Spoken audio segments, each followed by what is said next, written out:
أعوذ بالله من الشيطان الرجيم. بسم الله الرحمن الرحيم. Je cherche refuge auprès d'Allah contre Satan le banni. Au nom d'Allah, le très miséricordieux, le tout miséricordieux. La sourate Al-Fil.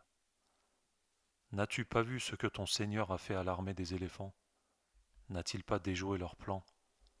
N'a-t-il pas relâché des nuées d'oiseaux qui faisaient pleuvoir sur eux des pierres d'argile?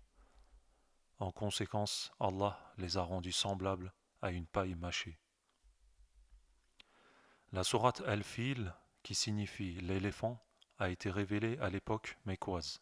Elle a 5 versets. La sourate a reçu ce nom parce qu'elle parle de la destruction d'Abrahah, qui est venu détruire la Kaaba avec son armée d'éléphants.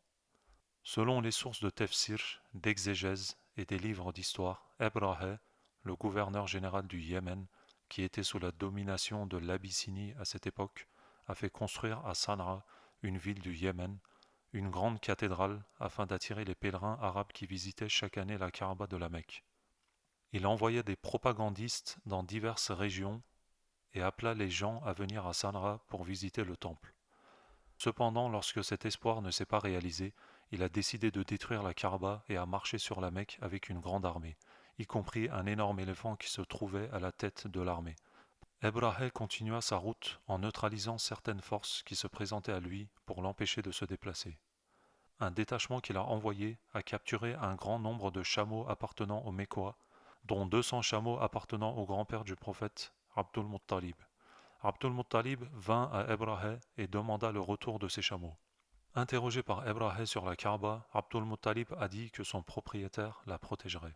Le lendemain, Ebrahim ordonna à son armée de se diriger vers la Kaaba. Cependant, selon les sources, l'éléphant à l'avant n'a pas bougé de sa place, et les soldats ont été détruits comme de la paille mâchée, par des nuées d'oiseaux qui ont fait pleuvoir des pierres d'argile sur eux. Dans la sourate, le prophète sallallahu alayhi wa sallam est adressé et il est dit que dans les versets 1 et 2 qu'il était conscient de l'ampleur du désastre qui s'est abattu sur l'armée d'éléphants et que leurs plans pour détruire la Kaaba ont été frustrés. Bien que le prophète n'ait pas été témoin de l'événement lui-même, le discours qui lui a été adressé comme n'as-tu pas vu est une expression métaphorique et montre que même s'il n'a pas vu l'événement de ses propres yeux, il l'a entendu de ceux qui l'ont vu et lui a été décrit comme s'il l'avait vu. Les versets 3 à 5 expliquent comment le désastre s'est produit, c'est-à-dire comment les troupeaux envoyés par Allah et les oiseaux ont fait pleuvoir des pierres d'argile sur l'armée des éléphants et les ont transformées en paille mâchée.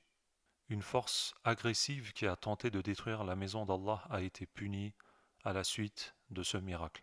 Les habitants de la Mecque, qui n'ont pas pu trouver l'occasion de résister à l'ennemi de quelque manière que ce soit, ont quitté la ville et se sont retirés dans les montagnes, sont sortis indemnes de cet événement. Les mufassirs, les exégètes du Coran, ont déclaré que ces oiseaux ont pris ces pierres dans leur bouche et leurs pieds et les ont jetées sur l'armée d'Ebrahim. En conséquence, de nombreux soldats sont morts à cause des effets de ces pierres et Ebrahim est retourné à Sanaa blessé.